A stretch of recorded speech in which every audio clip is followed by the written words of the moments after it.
welcome in, ladies and gentlemen.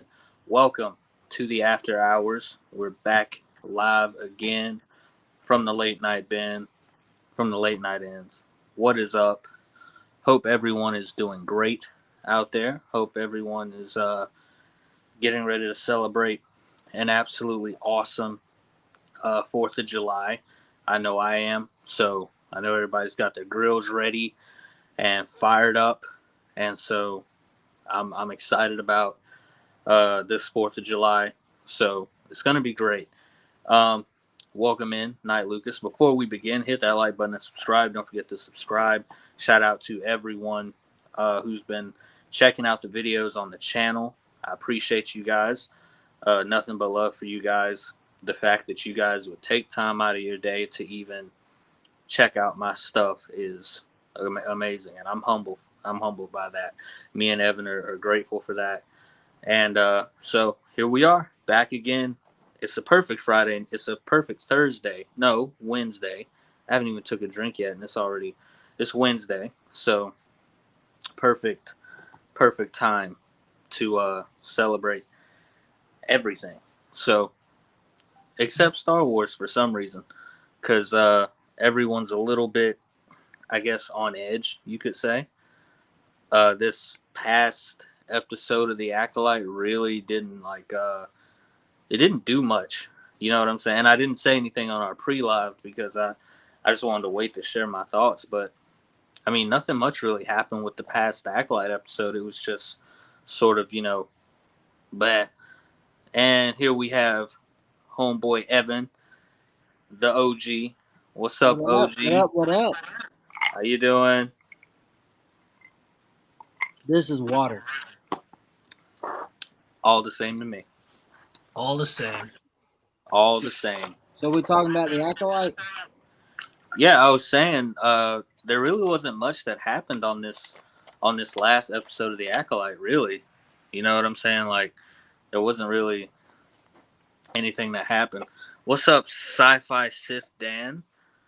Oh, Oh man, my evil dimensional twin. You have an evil twin everywhere we go. Yeah, no, it's just a constant in the multiverse, you know. Yeah. I wouldn't call myself a good person either, so maybe I'm the evil one. Who knows? But he's the one calling himself a Sith, so I think that speaks for itself. Yeah.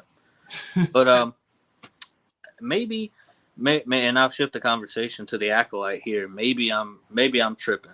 Maybe it's because I've been able to just look at the Twitter, the Star Wars community, especially where we reside, Dan, and see so many, I guess, different complaints about the Acolyte, so many different, just everything about it. Like, if there's one single thing about the Acolyte that you think people will complain about, they're going to complain about it. But with this past episode that puts us a little more over than halfway of the season, nothing much happened. And I don't think that that's necessarily a bad thing, because every Eric, TV show, you know by now they saved all their action for that last episode. hey, if that's all the action that they have, then I pray that they have something else in the back pocket there, because that you already teased a little bit of that.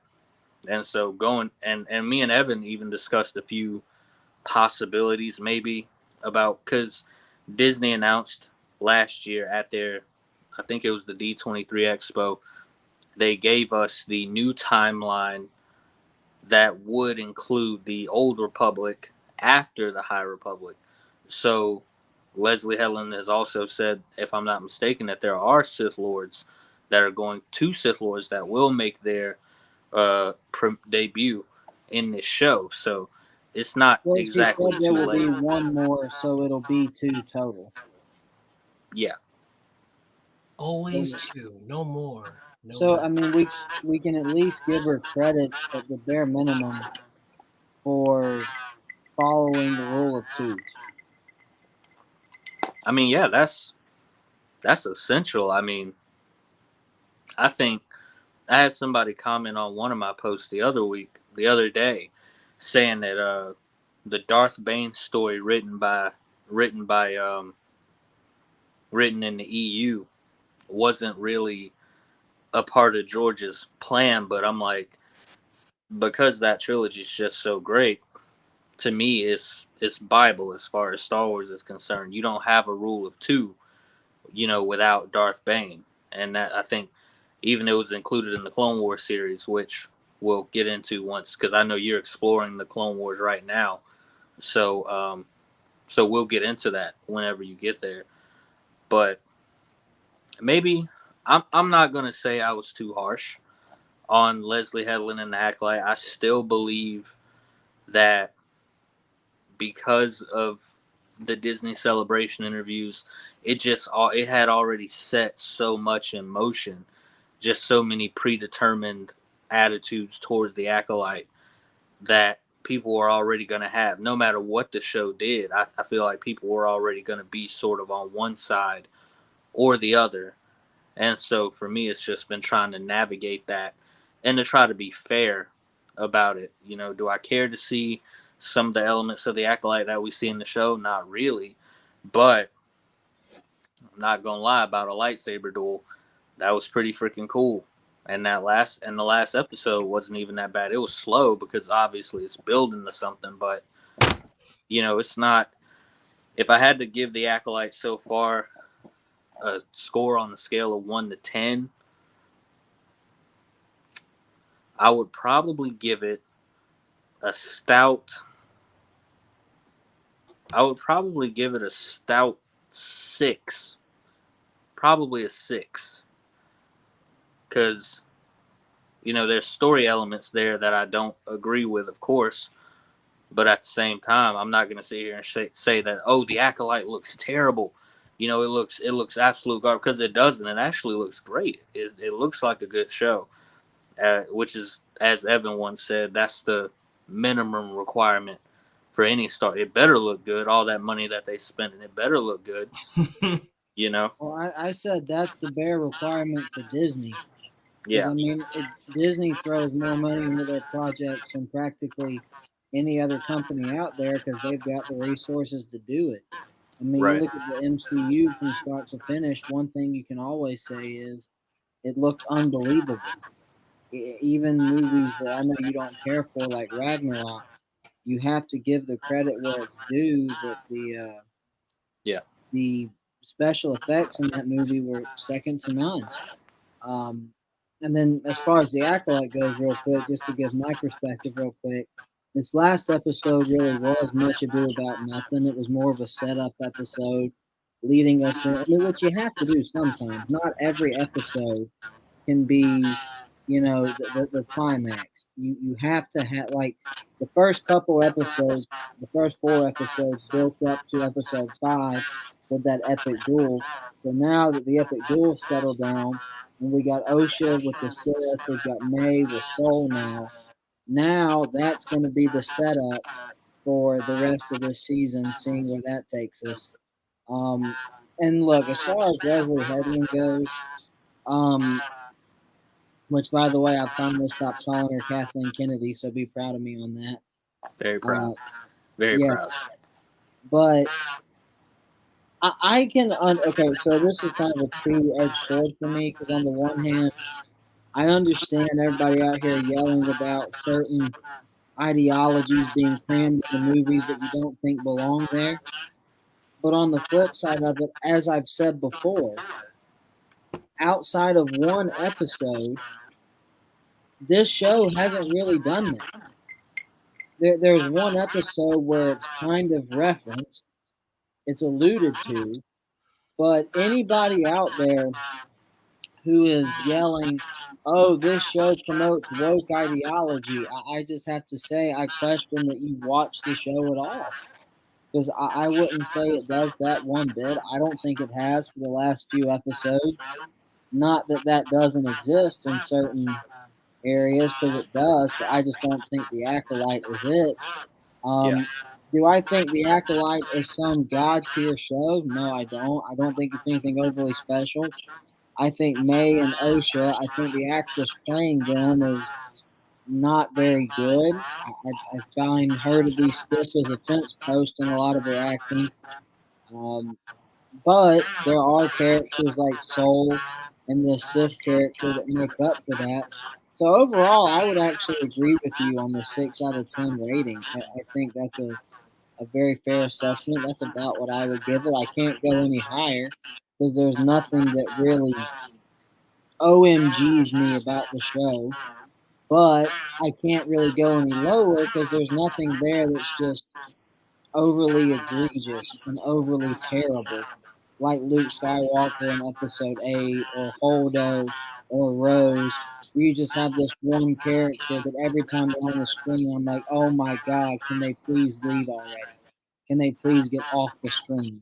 There's no one like that for me in this show. Um, Moving forward, I'm interested to see who this other Sith is going to be. I think they have a chance here to knock it out of the park. I think Leslie has done herself a really big favor by saying, hey, listen, somebody else is coming. That might lead to a season 2. That might lead to a very wild ending to episode 1. So I'm going to ask you this, Eric. So we've talked about how Disney, whether we like it or not, Star Wars is Disney's now. Yeah. They own it, and they will do what they jolly well please. On a scale of 1 to 10, we already know how agitated we get when they go against what George himself made. Okay, because that is the father of Star Wars. That's the man who built it from the ground up. Star Wars is his original vision. He's the original painter, architect. No one can take that from him. But in Star Wars, you also have, as you have often referenced, the EU canon, the Legends canon, where other authors have stepped in to sort of create their own stories in Star Wars that build off of what George did.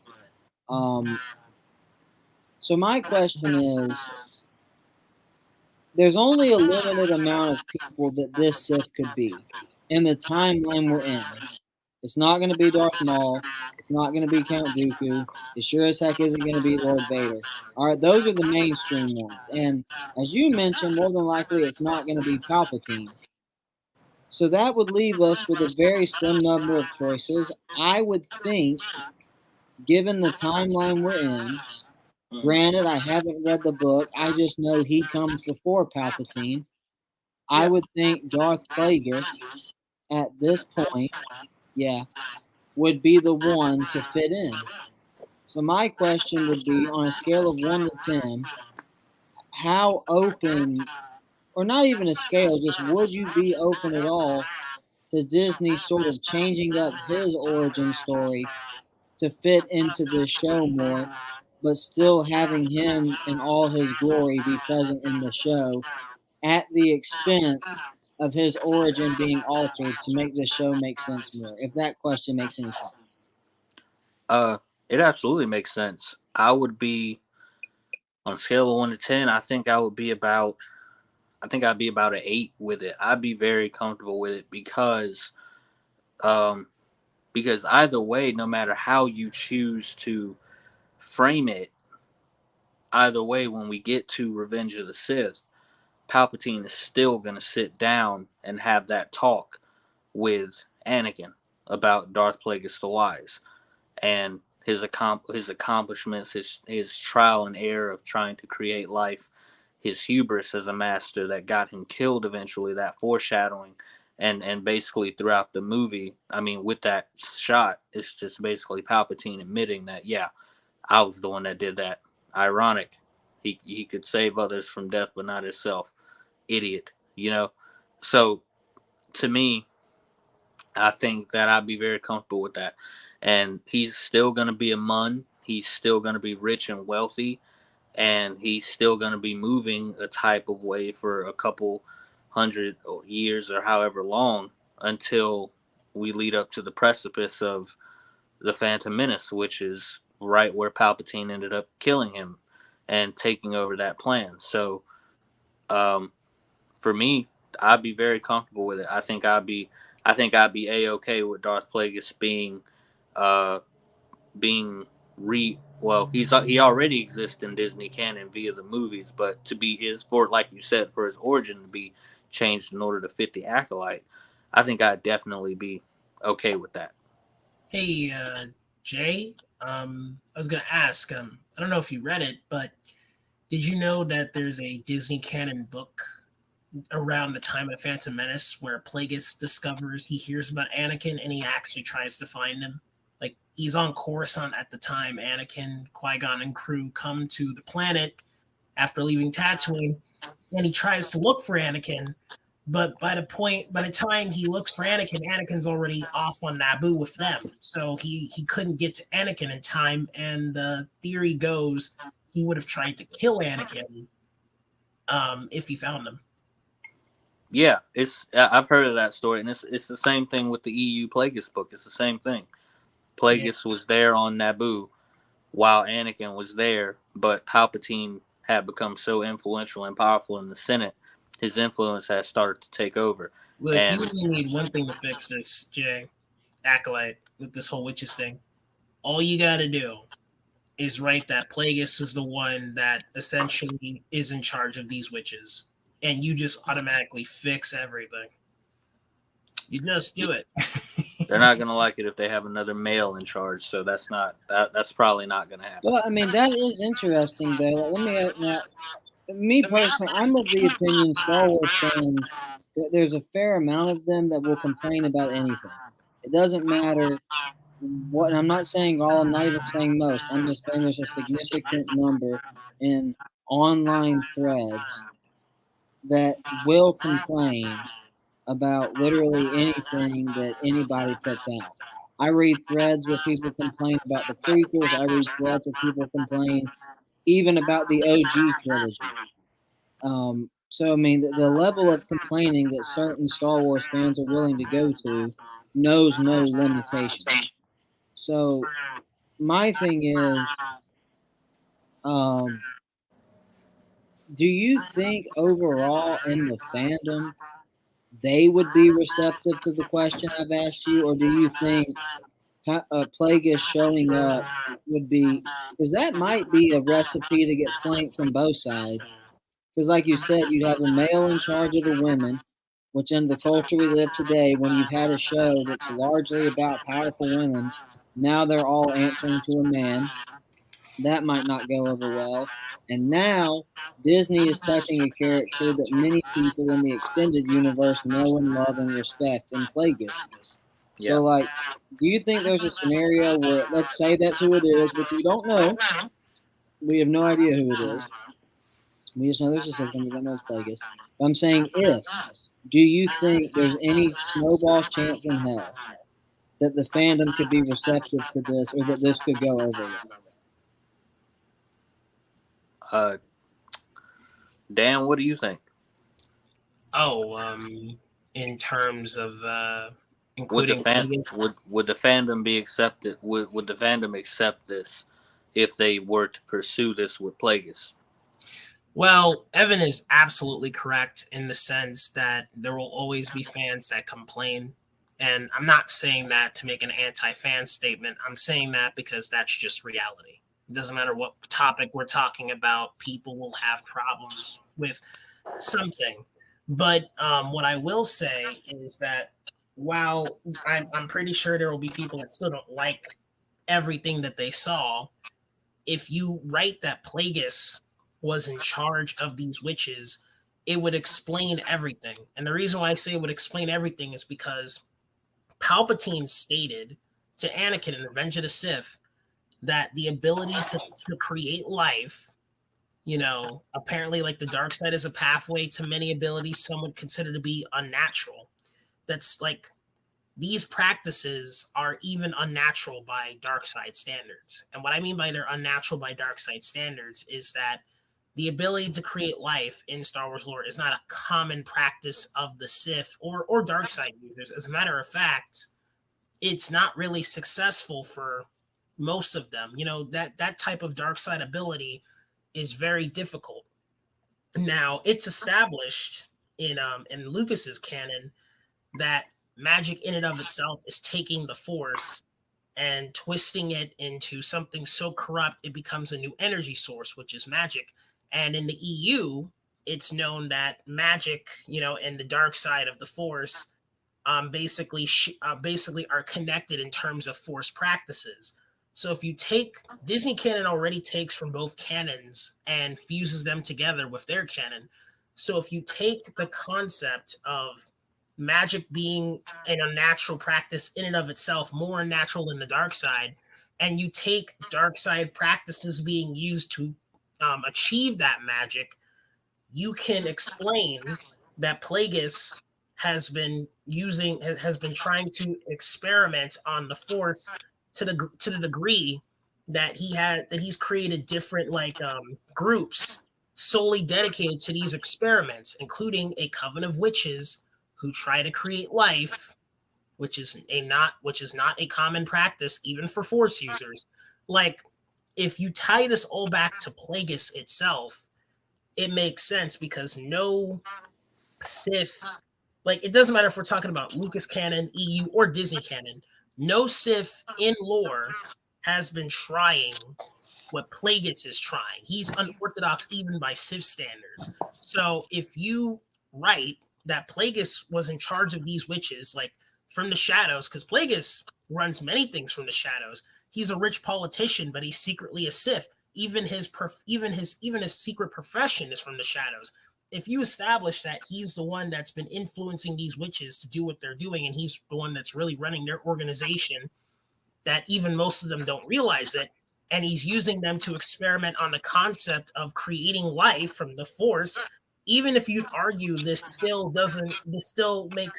still shaky in terms of the movies, it actually explains how these witches are even able to do this, why they're even approaching this.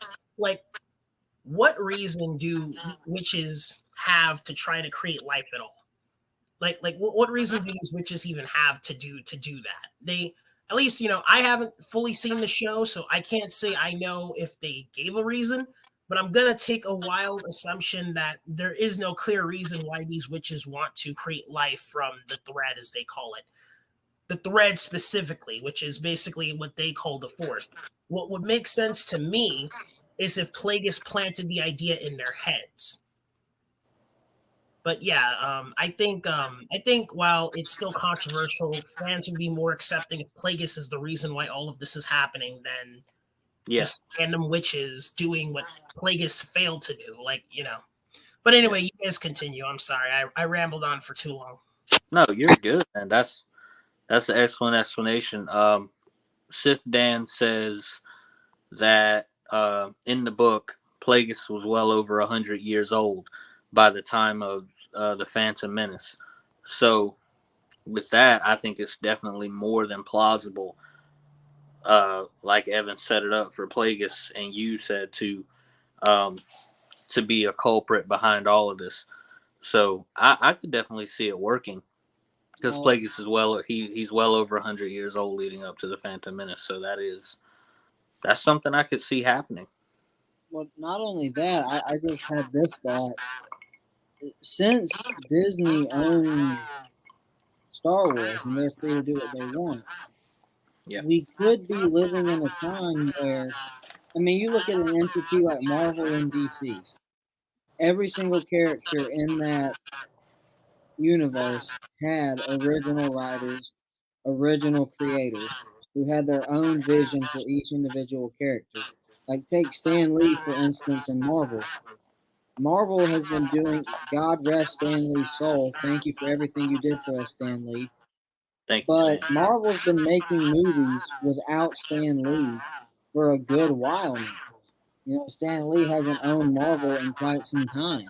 Marvel's been free to do what they want, or Disney's been free to do what they want with Marvel under the direction of Kevin Feige, and people have been receptive to it. So my thing is, could we be living in a time, and same with DC. You look at Christopher Nolan, what he did with Heath Ledger's Joker was so totally different than anything Bob Kane and Bill Finger ever had written for Joker. It was unlike anything. No longer do we have a Joker with an acid spitting flower. No longer do we have a Joker who kills people with joy buzzers and feels the need to make a pun about every single thing he does, and he's over the top, and he's, just really, goofy. Now we have a Joker that is very collected, and he speaks really slow, and it's more sinister. It's more cerebral. It's different. It's still Joker. It's still the look. It's still everything about him is still Joker, but it's different. His origin's been changed up. I think now a lot of people are starting to realize we're living in an era where, as you've said, this is Disney's canon.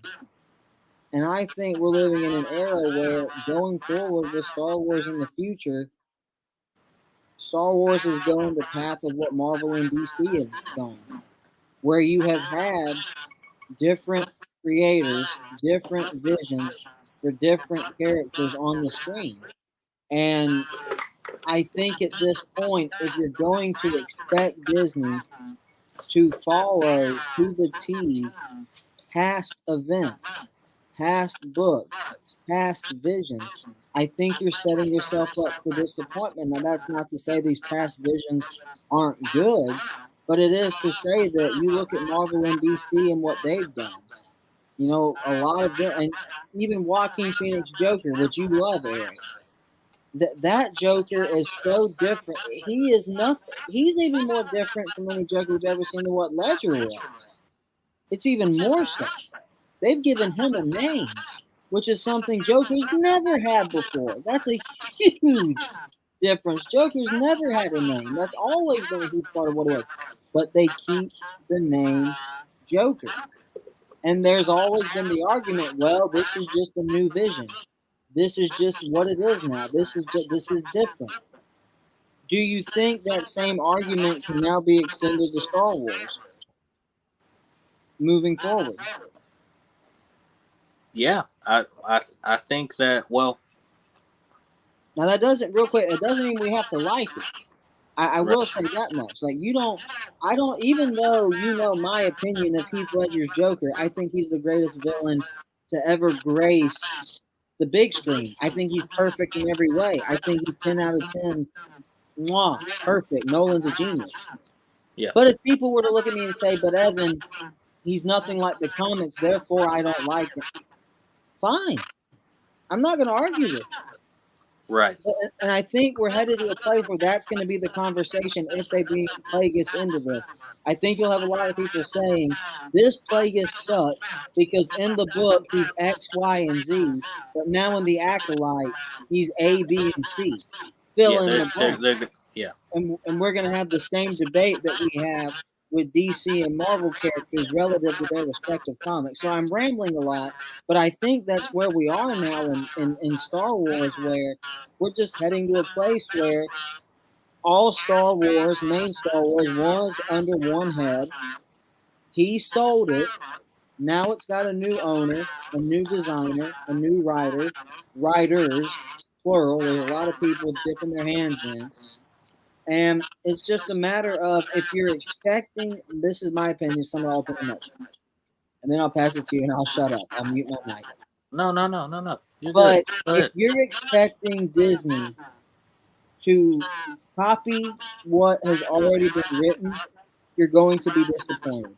You don't have to like what's coming out, but I will encourage Star Wars fans to keep an open mind. And just judge it, try to judge it objectively for what it is. That there are objectively bad elements in movies. Now, when it comes to, some people might hear that and say, well, Evan, you hate Luke Skywalker in episode 9. Isn't that being, or episode 8, isn't that being hypocritical? And I would say no, because that was a continuation of a story. That wasn't them saying, hey, we're going to go back and create a new extended universe, a different Elseworlds Luke Skywalker, and an alternate reality somewhere else where this, and this has happened. Like, no, this is the same exact Luke Skywalker in episode 6, 20 years later. This is the same guy. So now I'm able to say, wait, no, that's not the same guy.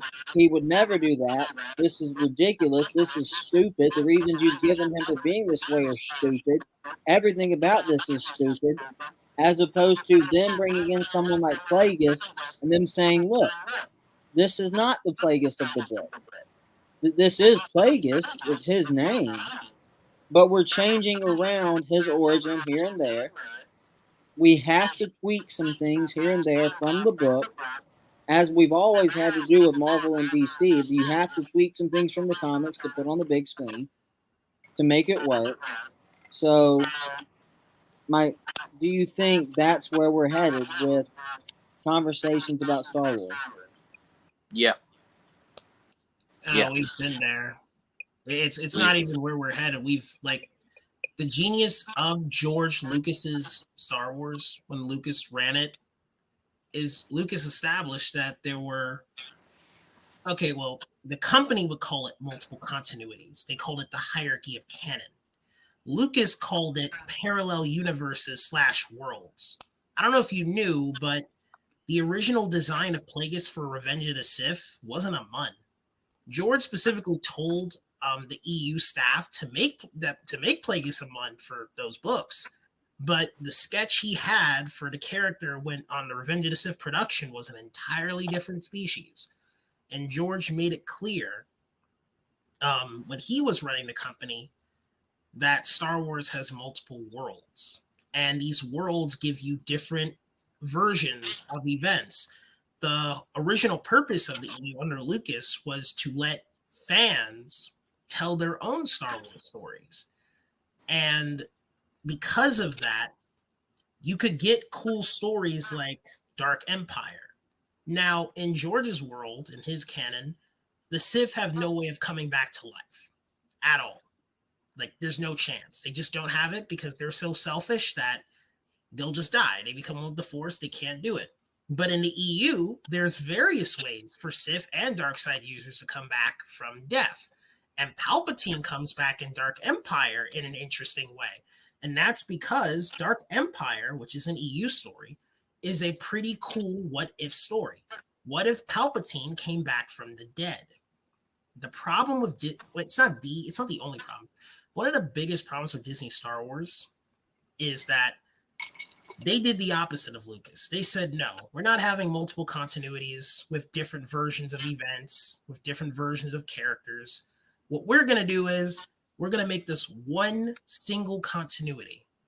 That includes Lucas's films, ideas from the EU, ideas from Lucas, fan ideas. We're just going to jam that all into one continuity. And we're not going to be consistent with it either. We're not going to work hard. We're going to be lazy about it.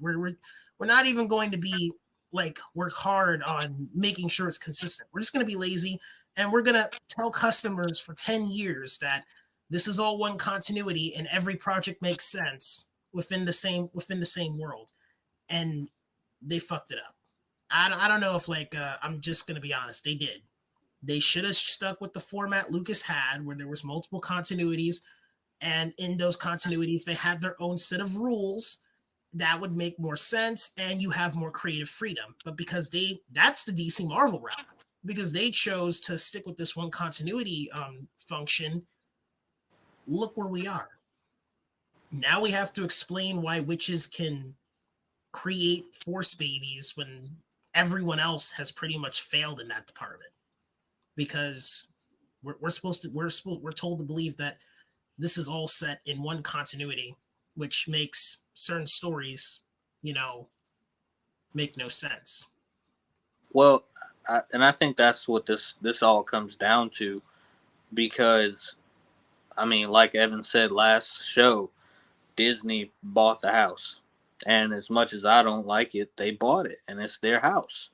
And they're gonna and as I continue to say, they're gonna do whatever they want to do with that house, whether we like it or not, or whether we think it works or not. They're gonna do whatever they want to with that house.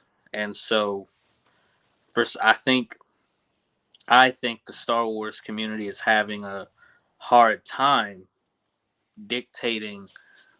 It's one thing to not like what Disney's doing with their new stories and their new canon. That's fine. It's another thing that it's another thing to be a fan who holds on, which is nothing wrong with holding on to the EU. I still hold on to the EU. It's another thing to be a fan that loves the EU but conflates that with that prior knowledge that we held on to with what Disney's doing. Because then once you go into it as an EU fan or as a whatever, kind of Star Wars fan, you're expecting Disney to follow suit. And obviously, that's not what they did. So now that obviously created all these, you know, frictions with the sequel trilogy, especially. So I think that there's nothing that fans can do about it. I think a lot of fans are failing to be fair and give credit where credit is due to Disney, and I think fans are failing to criticize and give due criticism to where Star Wars with Disney has gone wrong. And in that regard, there's just nothing we. I was in the cinema today. I was at the theater. I was at AMC today to see A Quiet Place, and Nice. Not it the was one great. with the Ferris wheel, right? Don't you even play? Don't you even play? We don't talk about the Ferris wheel. We can't talk about the Ferris. But I was at AMC, and I looked at the total occupancy on the sign, and it said like 2,000 something people max occupancy. And I thought about it that day that I went to see The Force Awakens, the day that Episode 7 came out, and everyone remembers how hyped we all were and how, you know what I'm saying, elated and crazy we were just to see Episode 7. And I swore that that occupancy of that building was double that. It was at least about 4,000, 2,000 on the inside, max 2,000 on the outside, waiting just to get in to see Episode 7. And we were hyped. We were excited. I mean, down to the lightsabers being lit before the intro. We watched the movie, and then boom. After that, we're all just so stunned, like, oh, that was Episode 7. You know what I'm saying? Like, oh, snap. There. But then reality starts to set in, and then you start to think about what you saw. And you think, okay, well, Ray grew up tough. Yeah, she can fight, but you know what I'm saying? How was she able to, stand her ground against a fully trained, warrior like Kylo? And then all the lore Girl starts to power, kick Jay. in. Girl And then power. you start thinking about, you know what I'm saying, training. You start thinking about the last 6 What movies. was the excuse that people like to throw out that Kylo had been shot in the arm, which I'm almost willing to give people, if not for the fact that Finn, who, by the way, we all thought was going to be a Jedi when we went into we forget, going into Episode 7, there wasn't a single person who didn't think that Finn was going to be the Jedi. From what Right. we saw from the trailers, and now I'm not opposed to both of them being Jedi, but they did Finn dirty. They made him the most useless character in Star Wars history with his story arc. Yeah. His story arc was shameful, Yeah. and he It ended up it getting whooped by Kylo. I think in a way, and I think Sci-Fi Dan or Nathan Stein said it. I think Sith Dan said, he said the problem with Disney is that Disney's provoking and attacking the fans, and they're hiring new bad writers with bad stories. Plus, they don't respect the legacy of the characters and more. And Bingo. I Sorry. thought about that, and I'm like, well, am I tripping, or like, is there this kind of blatant feminization of Star Wars that's taking place that has happened? You know what I'm saying? Is there this blatant? Did they do that on purpose with Ray? Yes. Did they use Ray to humiliate Kylo Ren on purpose? Yes. Or upstage Finn on purpose because they knew it would upset fans? Did they do Luke Skywalker this way? I know Ryan did. I know Ryan was waiting from the jump to. That was the grand plan, Jay. I And look, believe I'm it. not, I'm not, I'm not saying, I'm not saying this to go on some anti-woman rant. I'm like, they wanted to appeal to female demographics, for more money because they get a lot of money from male demographics. So the goal was to get in female demographics. That's what all the companies were trying to do. That's why you have so many like franchises have female protagonists that are the next generation and they're better than the older guys and stuff like that. It's like I'm not saying I'm not going to tell you whether you should believe this is good or bad. I'm just saying that was the appeal for money. Feminism is got popular in like post 2012. Well, we know that didn't work out in the long run because, you know, I can guarantee you of all those box office billions that they made from the sequels, a lot of those people were guys. I can almost Well, guarantee that.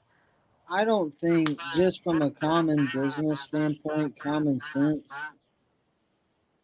why would you want to blatantly piss off a large majority of people who you know are going to come see your movie? So I don't think the intention was Disney wanted to blatantly piss off a large majority of their fan base. That just wouldn't make any sense. Now, do I think they wanted to give female characters more of a spotlight? Absolutely. I mean, we saw that in episode 8. And Eric, I'm shocked you didn't mention the most blatant example we have of feminization of a man being emasculated with Holdo and Poe. I mean, she point blank tells him, "You're an angry little man who doesn't need to know the plan." I mean, it doesn't get much more blatant than that. See, Evan Um, sees it. He gets it.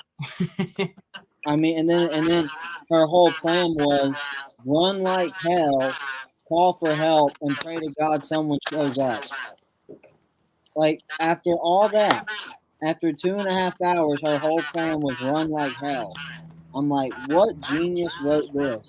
But I will 1,000%, Eric. I will 1,000% agree with the last part of what Sith Dan said about characters not being respected because what they did with Luke, there's no nice way to say it. That was a total hack job.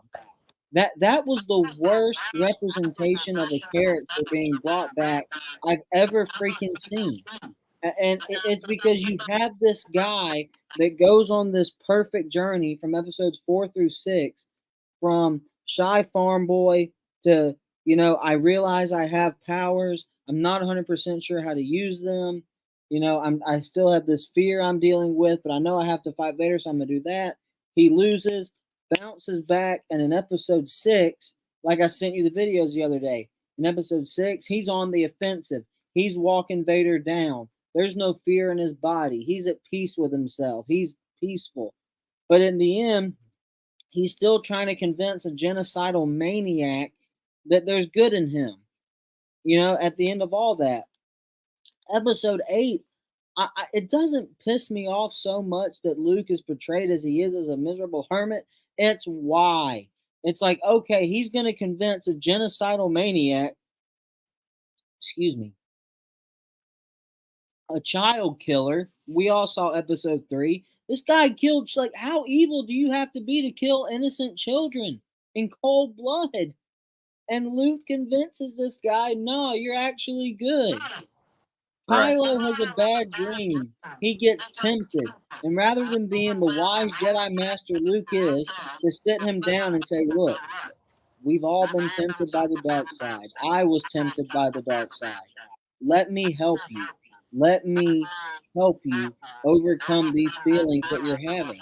He doesn't do that. He's just like, oh, you got to go. And that was the stupidest thing I've ever seen. That was disrespectful to characters. That was extremely disrespectful. And that's where Disney screwed up. And I'm going to end with this. I'm about to have to hop off here in a minute. But Yeah. where Disney and the sequel screwed up above all else, look at episodes 1 through 6. Episode 1, what's the most iconic moment with the most views on YouTube? Maul versus Qui-Gon and Obi-Wan. Episode 2, what is it? The final fight on Geonosis. It's Yoda versus Dooku. It's Anakin and Obi-Wan versus Count Dooku. Episode 3, obviously it's Obi-Wan versus Anakin. That's the one with the most views. Episode 4, it's Vader confronting Obi-Wan.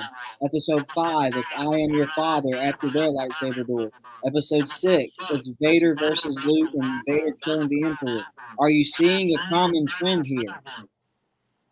Every Star Wars movie's most iconic moment was centered around a lightsaber duel. That's what every single movie built towards. It built towards that climax. And episodes 7 through 9, so much could have been forgiven if you could have just ended it off on an epic duel. Could you imagine, Eric, how much better episode 8 would have been if after the 2.5 hours of BS we sat through, the film actually ends with Luke leading out the Resistance, Kylo leading out the First Order, and we actually get some Avengers Endgame style battle on that open field where you just have all these people killing each other and we get an actual duel? But no, we Yeah. don't get that. We don't freaking get that. They set it up, teased it like it was going to happen. No, you don't get that. You don't get Yeah. none of that. Yeah. Like, they screwed up everything that the series could have been with that moment. And the reason I'm so hard on it is because, like I said, it's the same continuity that you screwed up. They screwed it up. So that's why the Acolyte, back all the way back to the Acolyte before I hop off, the Acolyte is paying for the sins of episode 8 and 9. That's what you're seeing. People don't have faith in Disney Star Wars because of that. It's the same reason James Gunn is paying for the sins of past Warner Brothers screw ups. People don't have faith in James Gunn, not because James Gunn isn't a good superhero director. The man's made 4 superhero movies: Suicide Squad, Guardians 1 through 3. He hasn't turned in a miss yet, in my humble opinion. So if you're just going off his work, there's not much to complain about. But it's the freaking studio that has given you dog turd on a plate after dog turd on a plate and called it a DC film that people are downing. And that's what Yeah. we're seeing with Star Wars. That's why I told you people hated The Acolyte before it came out because Leslie Headland, an open lesbian, made some comments about, wanting diversity to be in the show. And from the moment she said that, people were looking for any moment where a woman was on screen, where a minority was on screen, where they could point and say, oh, there it is. There it is. There it is. There's your dot. Up, up. They're doing it again. They're doing it again. Even though in this show it's not that big of a focus. It's really not. It was referenced one time in one episode, but people are just holding on to that one moment, still review bombing it on Rotten Tomatoes, saying, "Oh, it's woke, feminist, LGBT, transgender, whatever. Fill in your mind, whatever group here." Organization. And on the one hand, I understand the frustration, but on the flip side, like, my God, watch something and give me credible evidence before you just start review bombing something. Yeah. Oh, Yeah. Jay and Eric. Sorry, not Jay and Eric. Eric and Evan. Evan, before you go, I want to show you something. I want to show this to you too, Jay. Are you? Do you guys want to see it? It's funny. What is it? Well, it's a meme. It's a meme related to the sequels. Oh. Yeah. Yeah. Show it. Yeah. Okay. I'm gonna share my screen. Uh, Here we go. You guys see it? No, Hold on not a yet. second. Let me see if I could include. Yeah, I think I save. Maybe I'm not doing it correctly. Oh, I know what I'm doing. Okay, you guys see it now? Nope. No. I don't. Strange. I think your camera's off. Does my? I mean, I'm sharing screen. I don't know if my camera needs to be on for that. Hey, can you see the Eric? Can you see the an available option to share what I'm sending? Uh, not just yet. No. No, I don't think we have it here.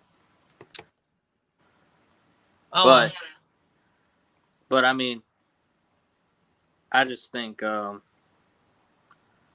think that is Star Wars fans are just, like you said, the sins of the sequel trilogy. Yes, they play a huge part in that. But at the same time, I think people are going to hold on to what they know and what they believe and what they grew up on as Star Wars. And anything outside of that is something that they're not going to accept. Period. End of story. No matter what they do. And for Disney, I think in order to even enjoy, for me, even to like enjoy the sequels, like I bet I've been watching The Force Awakens the past 2 days, and in order for me to enjoy the movie, I just go and I turn my brain off, and I understand that this is a different Star Wars. It's not the Star Wars that I grew up on. It's not Star Wars as I perceive it in all of its glory. It's something else. And that's simply, I think, all any fans can do who begrudge Disney and have a grudge against Disney. There's just, in other words, there's nothing we can do. There's not a darn thing that we can do. The damage is done. What's been changed is done. There's nothing we can do about it. All you can do is, I think, choose what you want to believe and choose what you want to enjoy with Star Wars and stick to that. Because I think people waste a tremendous, not this conversation, because this conversation is constructive. We actually have thoughts here. We're not just, grown men on the internet. You know what I'm saying?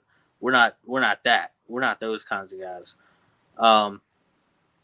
But if you don't enjoy it, then stop supporting it. I think vote with your money. Put your money where your mouth is, which I don't think a lot of people aren't going to be willing to do that, because I guarantee you, as soon as that Mandalorian movie drops, butts will be in seats. When Rey comes back, I'm willing to bet butts will be in seats. If not, I'll be darn shocked that the community had the balls to stand up. I think people are pirating things now. The movies, the shows. I don't even know if they're using the streaming service anymore. You ain't gonna be able to pirate Disney, not with all that money they got. You ain't gonna be able to pirate Disney. Well, I gotta hop off, boys. I'm gonna let y'all finish this one. It was nice talking to y'all. All right, man.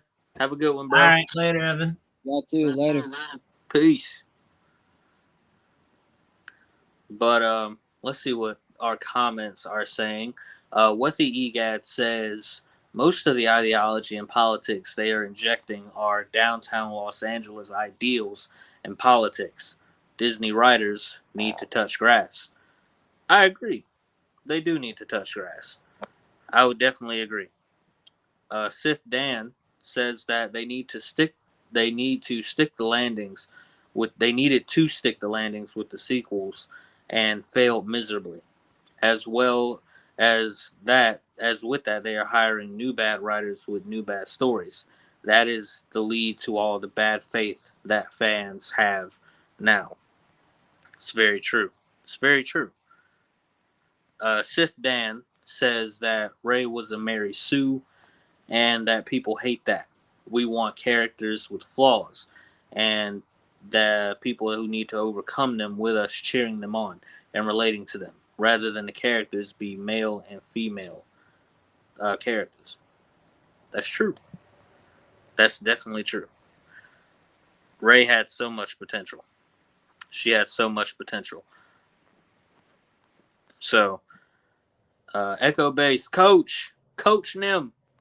Coach Nim is in the building. What's up? EBN says, if we didn't have a Star Wars channel, we would have left a while back. This is the only thing I'm watching that I don't like. I understand that. They're talking about the Acolyte, right? I think so. I would hope so. Yeah. I need context, Coach. What do you not like? I need context.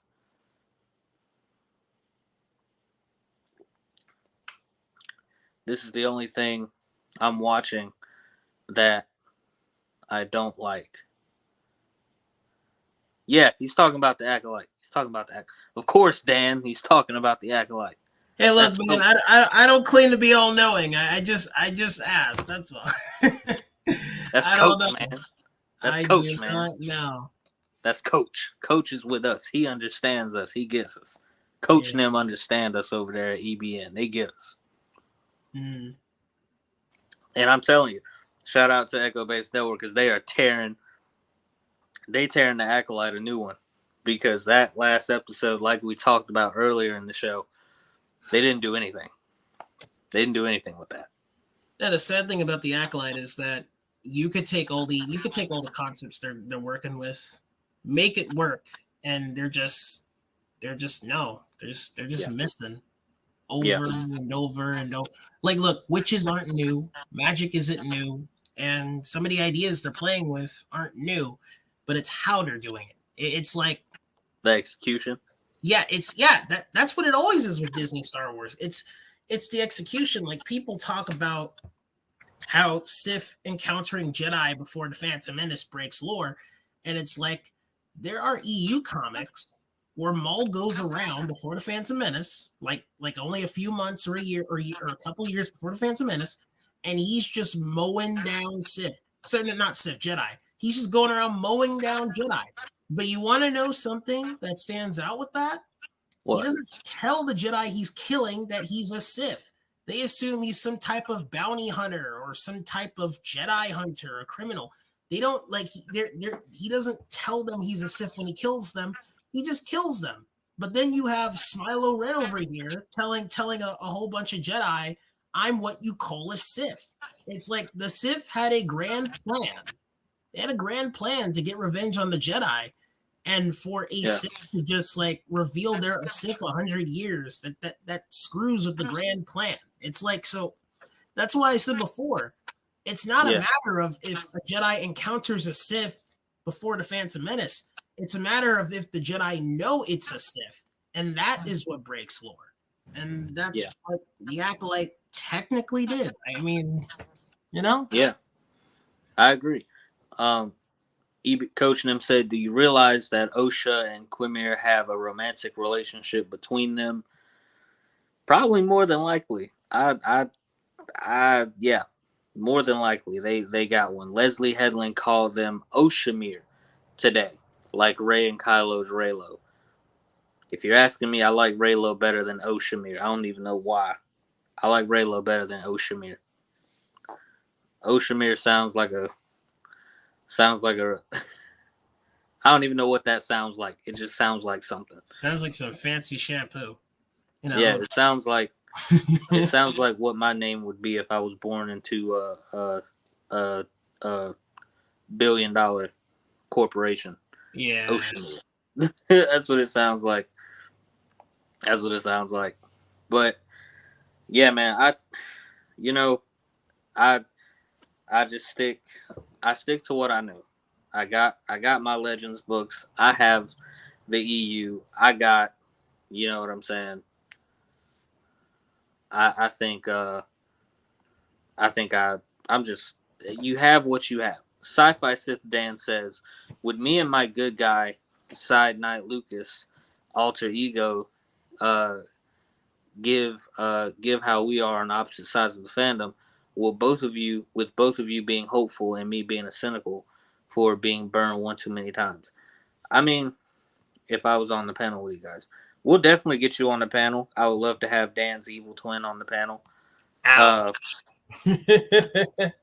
But I mean, look, man, you're not the only one who's been burned. I was there for Force Awakens, like I said, and the theater was so packed out, lines wrapped around the building. You feel me? And then I went to go see The Last Jedi by myself. The theater was empty. That told me all I needed to know.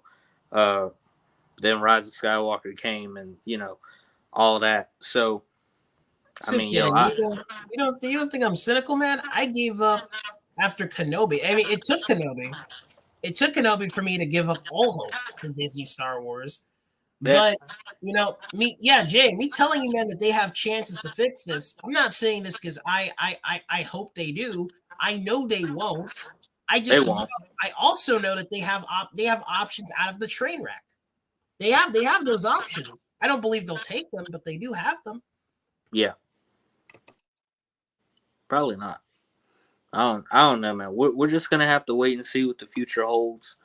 But until then, it is what it is, man. But this was absolutely a great pod. It is now 12:30 at the hour. That is our hour, folks. And I'm going to go finish up some other videos and some new content that I can't wait to share with all you guys. So this was a great one, man. Thanks for being on with me, Dan. I appreciate you, dog. Yeah, no problem, man. It's awesome hanging with you. Awesome, man. Thanks, man. Yeah. Cheers to Sith Dan, your evil twin, as well. We'll Uh, have him on there as well. Cheers to EBN, Coach Nim, EGAD. Shout out to you. Thank you, man, for being on. Shout out to Nathan Stein. Appreciate you as well. Thank all y'all for being on the live with us tonight. We hope you guys had a great time, and we hope you guys enjoyed the discussion and the perspectives. And we will be back next week with another late night after hours pod. Hopefully it won't be too long. It won't be too long before we hit up another one. But I will catch you guys later.